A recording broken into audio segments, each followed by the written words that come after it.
Material Science Engineering, Feynman's coupling model. Before we talk about the Feynman model, I'll talk about the solution of time-dependent Schrödinger equation. In the postulate of quantum mechanics, the time dependence of wave function is governed by the time-dependent Schrödinger equation. And the time-dependent Schrödinger equation is as follows.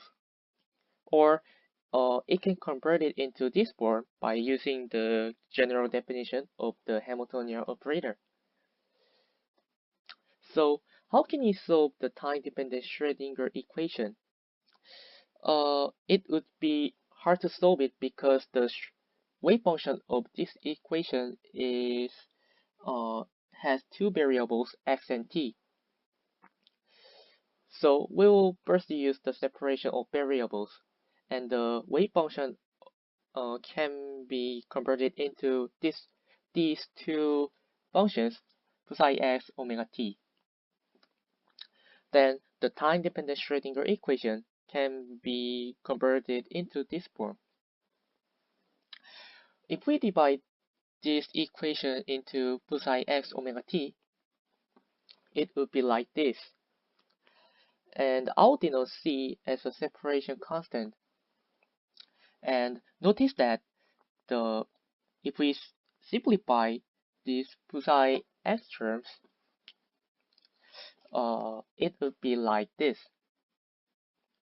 And we can know that c is the eigenvalue of Hamiltonian operator, so c would be the energy of the wave function. And I will denote c as E, the energy. By using this information,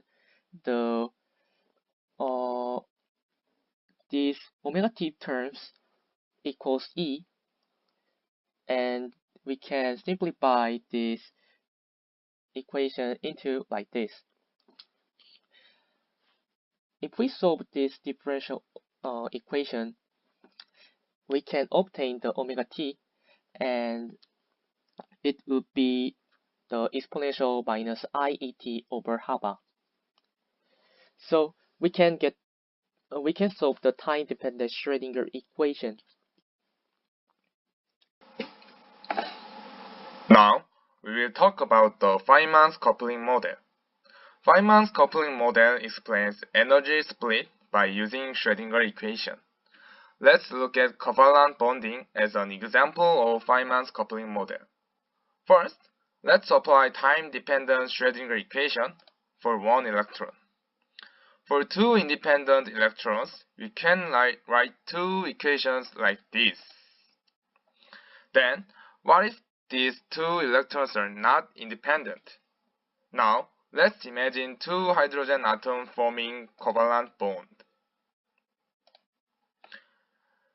Then, the wave function of the two electrons will no longer be independent. The two wave functions affect each other in a way that follows. How can we solve this? This looks quite complicated, but scientists was good at making problems more simply. The equations can be simply changed using the following assumptions. These assumptions are physically plausible. E0 means single electron's energy, and A means electron's penetration, such as tunneling effect. Using these assumptions, we can write two equations more simply. We know the solution of single time-dependent Schrödinger equation looks like this, so we will apply it. Then, our equations are changes simple simultaneous equation. Now, solve these equations for energy, we can get energy solution. Wow! Electrons in covalent bond have two separated energy. In conclusion, when two electrons are independent, their energy and tunneling effect are as in following left graph. But if they form covalent bond, their energy is as in following right graph. Higher energy state is called anti-bonding state, and lower one is called bonding state. So, this is Feynman's coupling model in covalent bond. Next, we will talk about the Feynman's coupling model in solid. Thank you. Before we talk about Feynman's coupling model in solid, we have to know concept of band gap in solid. What determines electrical conductivity in a solid? It's a band gap. Band gap means an energy forbidden region, where the state of electrons between the valence band and conduction band. When the energy is given, the electrons in the valence band can be excited into the conduction band, and that electrons make current flow. We divide solid into metal, insulator, and semiconductor depending on electrical conductivity. This is a metal energy diagram. In this diagram, EF, called Fermi energy, refers to the maximum energy of an electron when temperature is 0 Kelvin. In this diagram, Fermi energy is in the middle of energy band, and it means that the valence band and the conduction band are attached to each other, and there is no band gap. So, electrons can be excited easily, and these excited electrons make them very conductively. The insulator is a solid which has a large band gap between the valence band and the conduction band. Because it has so large band gap, we cannot make electrons move to the conduction band. So, it has almost no conductivity. Semiconductor has a smaller band gap between valence band and conduction band than insulator. Therefore, if you give appropriate amount of energy, you can make the current flow. To explain this concept more precisely, we need a model which is satisfying this situation. Let's imagine a free electron model with the potential V equals 0. Its energy appears as a continuous function as follows. However, if electron is in a solid, a new model adding band gap is required. There are 3 electron models to explain existence of band gap: KP model, Zeeman model, and Feynman model. Among them, we will learn about Feynman model in the next section. Now let's talk about the Feynman's model that explains about the band gap.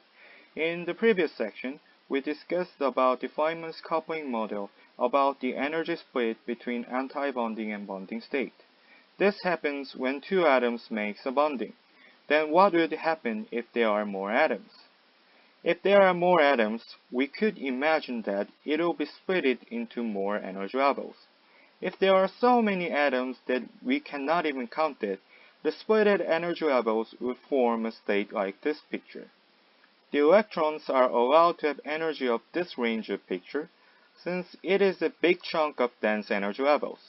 However, electrons cannot have the energy of this range of picture, since there is no possible energy level in this site, which makes so-called band gap.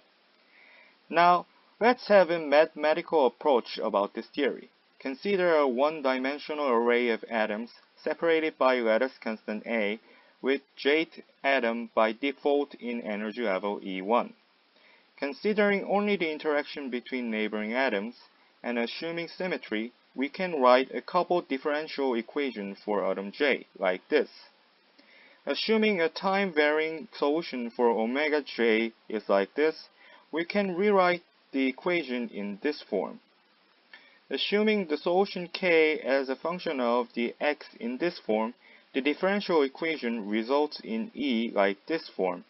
E equals E1 minus 2 cosine Ka. Using this conclusion, we can make a E versus K graph as you can see like this, while allowed energy level is between E1 plus 2A and E1 minus EA. Remember, this is a result induced by taking default energy E1. If you take other energy levels such as E2, you can make out another energy state you can see in the picture. The energy gap between 2 states or energy between E1 plus 2A and E2 minus 2B would be band gap. This is end of our video. Thank you for watching.